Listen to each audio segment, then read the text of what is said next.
It's Dr. George here for Tucked In Tuesdays, and I have two very special guests. So, as always, put your comments in the comment section so I can see where you're from or who you are. That would be greatly appreciated.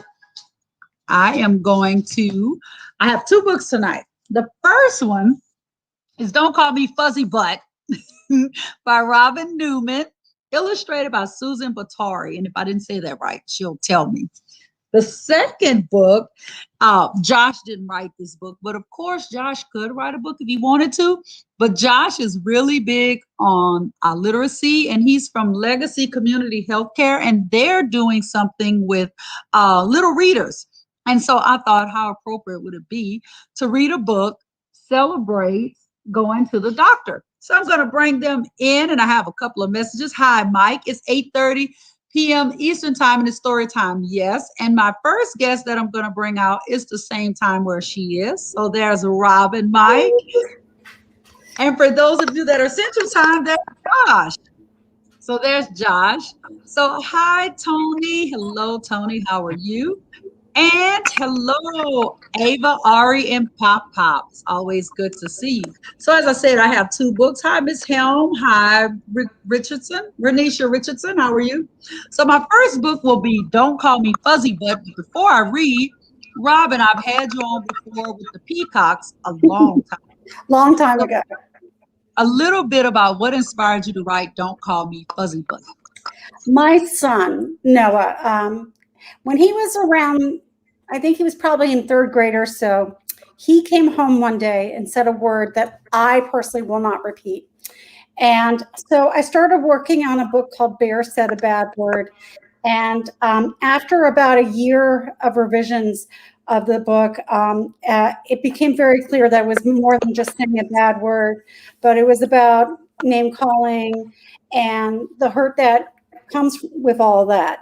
And also, gossip and that kind of thing. And I just also wanted to emphasize the fact that, our words are important. As much as our actions are important, so are our words. And we all have moments where we get to be like Bear and we feel a little grizzly, and that's okay. And I just wanted to mention that, sometimes, like, when we do feel grizzly, it really helps to just take a moment to this is my acronym, BEST, B-E-S-T. B is to breathe, take a big moment to just take it into consideration, take a deep, deep breath. E is evaluate what's going on. S is to say what your problem is. And then T is try to figure out how to solve your problem, test it out. And if that doesn't work, try something else. And so that's my solution for that. So I just wanted to mention that. Love that. Best. I have to remember that, to breathe. So Josh, you didn't write this book, but Josh, tell me what you have to do with Tucked In Tuesdays and celebrate going to the doctor. Okay, so I'm with Legacy Community Health. So we are a healthcare clinic here in Beaumont. One of our service lines is pediatrics, and we go beyond just your general healthcare. So one of the unique programs that we have is Little Readers, and in that program, our kids, newborn to 12 years old, when they come for their well exams, they'll get their typical well exam for that age. But then at the end, the provider will give them a prescription to read. So it's not an actual prescription, but they encourage them to read, talk about the importance of literacy and how it improves health outcomes overall. And then the kids will leave with a book of their own. So from newborn to 12 years old, every year they come in, they'll get a book. So they're building their own library in the hopes that we're improving their literacy and helping to improve those health outcomes for those kids.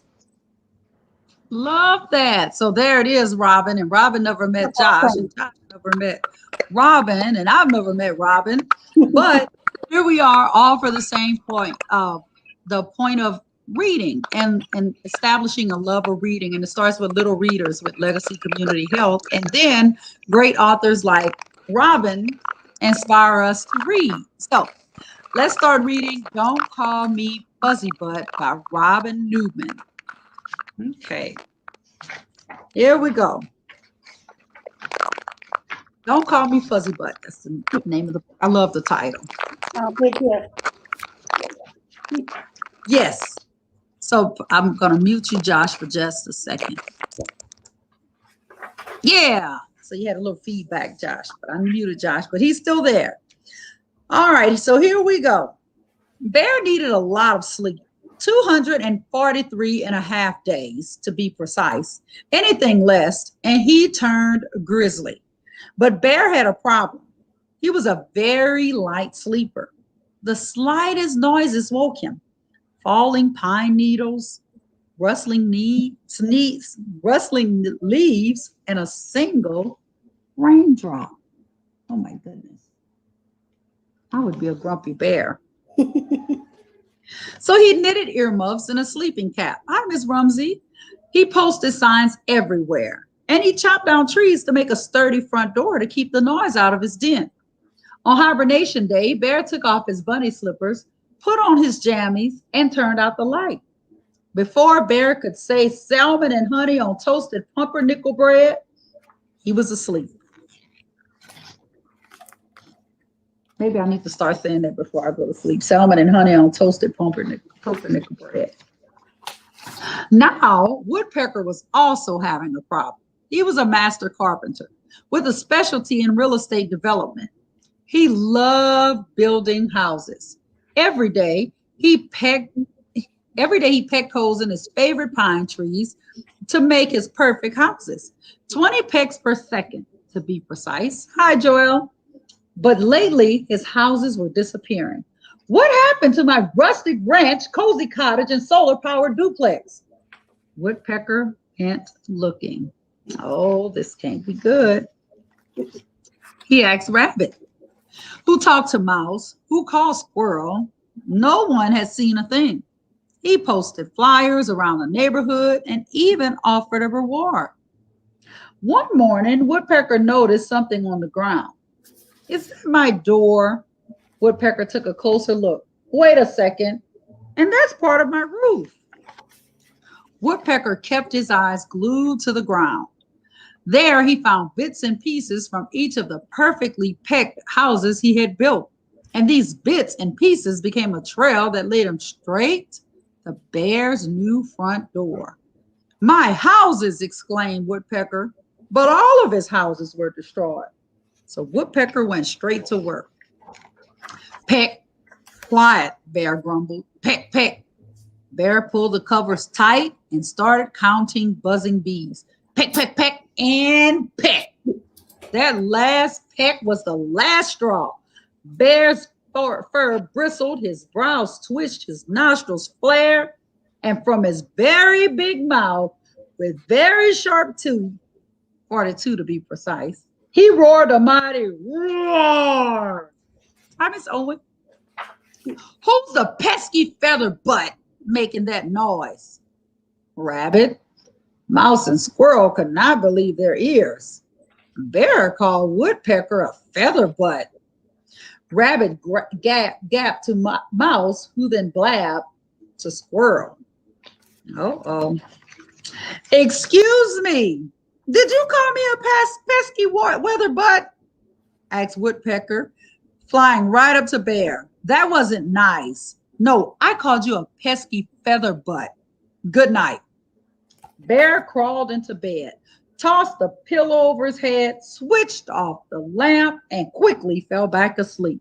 When Peck sniffled, Bear hid under his covers. Peck, peck, sniffle. He flipped and flops with every single peck and sniffle. Bear switched on his lamp, grabbed a tissue, and opened the door. Here, said Bear, blow your nose, stop pecking, and stop crying. You called me a pesky feather butt in front of everyone. I'm sorry, but if I don't get my sleep, I become a great snarl, big growl, grizzly roar bear. Well, you destroyed my houses. If I don't peck holes, I can't fix them. And I become a very peck annoying, peck grouchy, peck pest. What are you going to do about that, Fuzzybutt? Rabbit, Mouse, and Squirrel could not believe their ears. Woodpecker called Bear a Fuzzybutt. Hi, Miss Duke and Mabry. Rabbit gabbed to Mouse, who confided in Squirrel, who then blabbed to Bear. I'm right here. I heard what he said. Bear stumped. He roared and he slammed the door shut. Good night again. Nobody had ever called him a Fuzzybutt. He crawled back to bed and turned out the light. I'm not a Fuzzybutt, Bear whispered to his teddy bear. In the darkness, there was the sound of a faint sniffle. Woodpecker quietly opened the door and flew into Bear's den. Then he switched on the lamp and handed Bear a tissue. I'm sorry, Bear. I didn't mean to call you a fuzzy butt. I'm sorry, too. I didn't mean to call you a feather butt. Apology accepted, said Woodpecker. So Bear and Woodpecker put their heads together and came up with the plan. Woodpecker pecked while Bear hammered and sawed. They repaired Woodpecker's houses and moved them far away from Bear's den. They also made Bear a brand new door. Then Woodpecker took Bear into bed. See you in the spring. Before Bear could say salmon and honey on toasted pumpernickel bread, he was sound asleep. Bear slept 243 and a half days, while Woodpecker pecked his holes 20 pecks per second, to be precise. When Bear woke up in the spring, Woodpecker could hardly wait to ask him something. What's a feather butt? I don't know. What's a fuzzy butt? Beats me.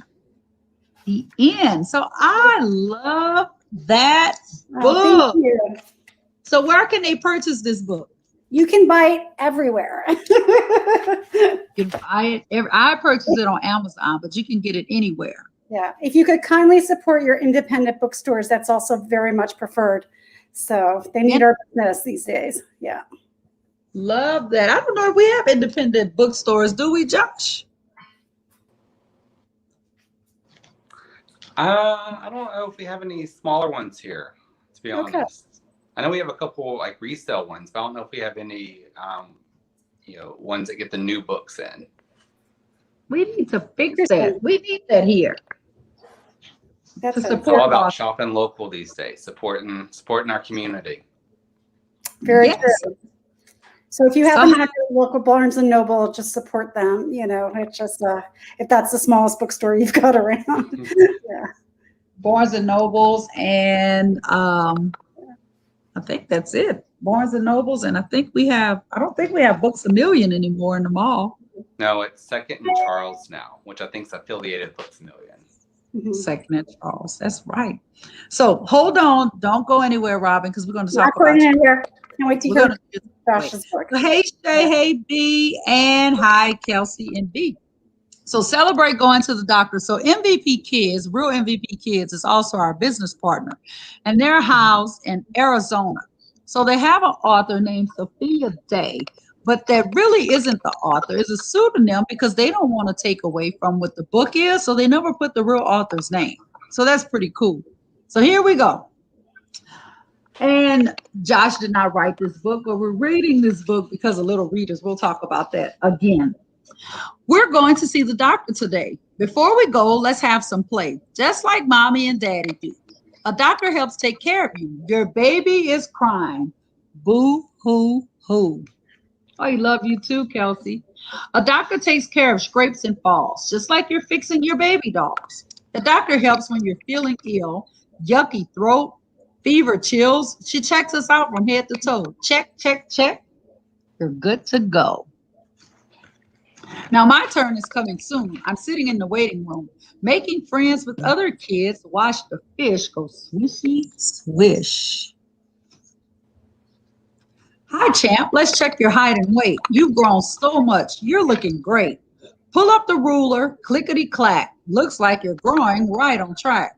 Now walk on down to the open door and wait for the doctor in room number 4. Books and crayons and waiting again. Knock, knock, creak. The doctor comes in. I'm just a bit nervous and feel sort of small, but up on the table, I start to feel tall. I'm sure this happens at Legacy, Josh. All the time. The doctor sits down on her little stool and shows me all her special tools, a chart to write down all her notes, a light to see my ears and throat. This cuff squeezes and hugs my arm. Thump, thump. The stethoscope hears my heart. Tap, tap, tap from head to toe. Here's something that you need to know. Most other people should not see the parts of my body that are just for me. All the parts my swimsuit covers and parts I do not show to others. But doctors are safe people who, when a parent's there, can see all of you. And that's a great tip for kids. Slip that in that book. When I am well, she looks to see if I am growing as I should be. Do I eat my veggies every day? Do I get enough running, tumbling play? Yippee! I'm feeling good today. I love that. The doctor helps if I am sick. Sniffle, sniffle, achoo! Ick. She gives me medicine to make me well with the sweet, yummy berry taste and smell. You know, Robin and Josh, when we get much older, they don't put good taste in medicine. We just have to take whatever they give us. Some kids like me see the doctor a lot, while some only go when their fevers are hot. X-rays and therapy, tests never end. Woo! I'm glad that my doctor is my friend. We're done. You earned a lollipop. Crinkle, crunch, lick, slurp, and pop. Wash your hands and take your vitamin. Stay well until your next time in. Now I'm feeling healthy and fit, and I know how to use my doctor kit. Yippee yahoo! Hip, hip, hip hop hooray! Maybe I'll be a doctor someday. And then MVP Kids has all the kids that they feature. I also have puppets that represent each kid, but they also have helpful teaching tips at the back. Now, Josh, if I went to your doctor at Legacy, what would I leave with?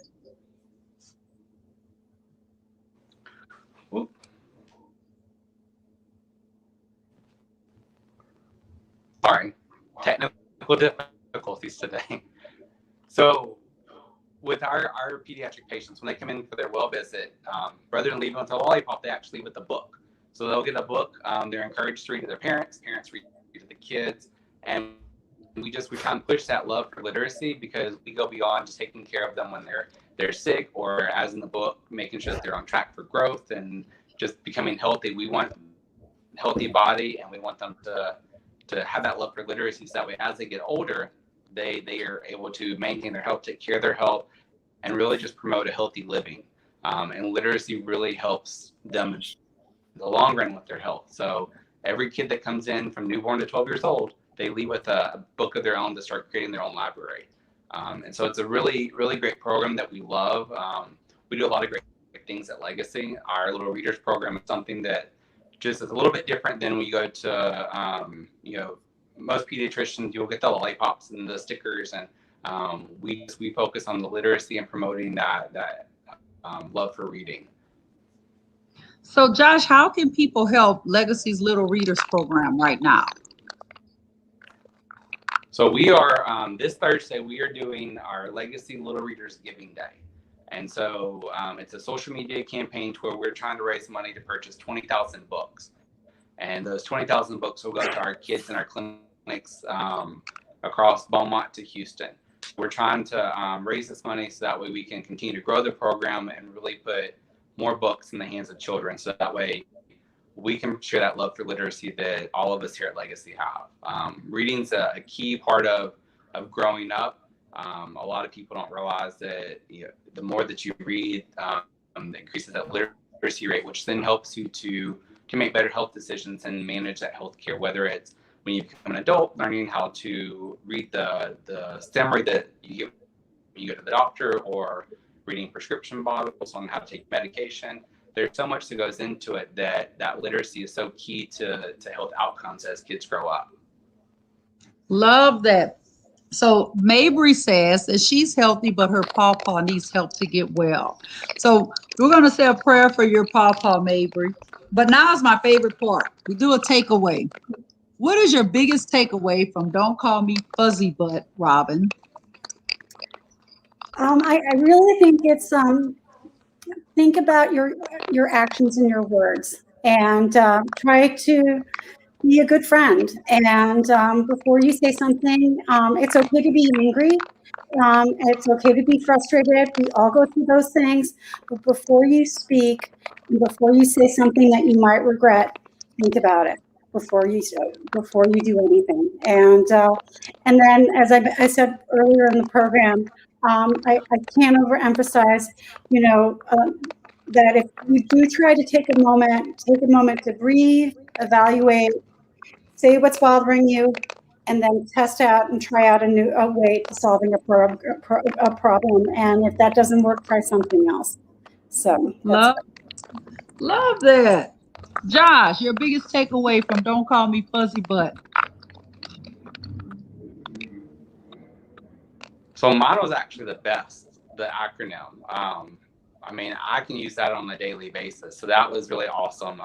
And then just, thinking before you speak.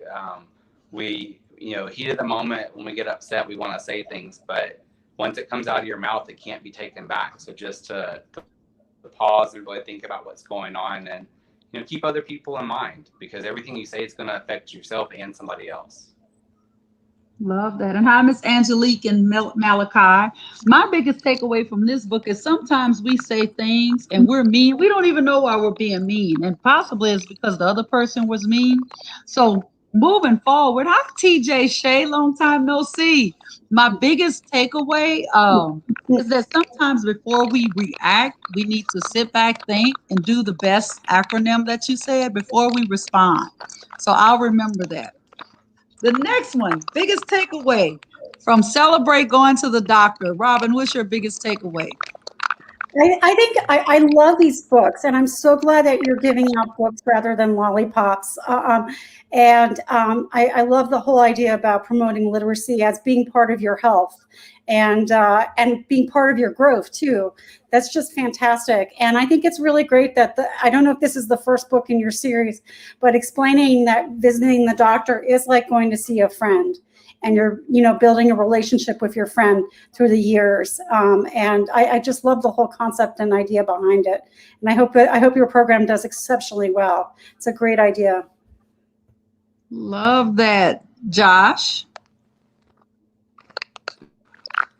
So for me, it's, the doctor's not scary. Kids always, growing up, you get scared of going to the doctor because you get your shots and you go and you don't feel well, but the doctor's there to take care of you. And I mean, here at Legacy, we have some absolutely amazing providers that are great with the kids, and it's just showing that coming to the doctor is important. Those yearly checkups, it's important as a kid, and those yearly checkups don't stop when you grow up into an adult. They continue every year. And so just learning that coming to the doctor is something that's natural, you should do on a regular basis, just to make sure that, as I said, you're growing up and you're on track where you're supposed to be, and that continues into adulthood. So just really building that strong relationship with your providers and going to them on a regular basis to take care of your health. Love that. And my biggest takeaway from this book is you don't only need to go to the doctor when you're sick. There are some well checks that you have to do, appointments in between, but it's all about feeling comfortable and knowing that the doctor is doing what's in the best interest of you, even as a kid and a little adult. And these books, Robin, Real MVP Kids, they have a ton of books. And they want to make sure that every kid is represented in all of their books. So they have career books. If it's something to teach a kid about, this book is in that series. So thank you all for joining. I'm going to end like I always end every single time. Now, before I go, Robin, do you have other books that you've written before I go? I have. I'm so glad you asked. So last time I got to visit Dr. George, I got to read No Peacocks. And this is a story about 3 peacocks at my son's former school and all the trouble they get into. And then I also happen to have a detective series. And this is the first book in the series, The Case of the Missing Carrot Cake. And Detective Wilcox and Captain Griswold, they're on the hunt for Miss Rabbit's missing carrot cake. And I was extremely fortunate The amazing Wanda Sykes did a recording of this book for the SAG-AFTRA Foundation Storyline Online, so you can see that. And there are other books in this series, and this is the second book in the series, The Case of the Poached Egg. And of course, I don't have the third one because I gave it away to someone, but it's The Case of the Bad Apples, and it just came out a couple of months ago. And then I have another picture book, Hildy Bitterbickles Needs Her Sleep, perfect for Halloween. And then I've been extremely fortunate to work on some projects for Sesame Street. And this is Once Upon a Sesame Street Christmas I got to work on. And then I have another Sesame Street book coming out that's called Breathe, Think, and Do with Elmo. And that's going to be coming out during the summer, and looking forward to that. So that's it. Breathe, think, and what is it like, Elmo? Breathe, think, and do. And very akin to that whole acronym about BEST. And so when you have certain emotions, and before reacting to a certain situation, take a moment to breathe, think about what you need to do, and then go ahead and do it. That's the theme for that book. And I can't wait to see it. It should be coming out very shortly. Yeah. Love that. So we're going to end with our quotes. I say, hi, Megan. I say every night. Hi, Miss SQ. I say every Tuesday night. If no one else tells you, Dr. George loves you. Robin, you want to end with anything? Just keep reading, keep writing. And thank you so much for having me. I love speaking with your scholars. And Josh, all the very best with your books. They sound amazing and fantastic. And Josh? Thank you. Just that, Dr. George does an amazing job with Tucked In Tuesdays, and it's so important to read. So y'all get the treat every Tuesday, but Tuesday shouldn't be the only day that you read. You should read every day. And for our kiddos that come to Legacy, we look forward to seeing you in the future and giving you your next book. Love that. So I'll go ahead and post the little readers from Legacy post on the Homer Drive page. Please share it. Please share it so that those books can get in the hands of deserving children and families. Good night, guys, and I'll see you next day. Good night. Good night.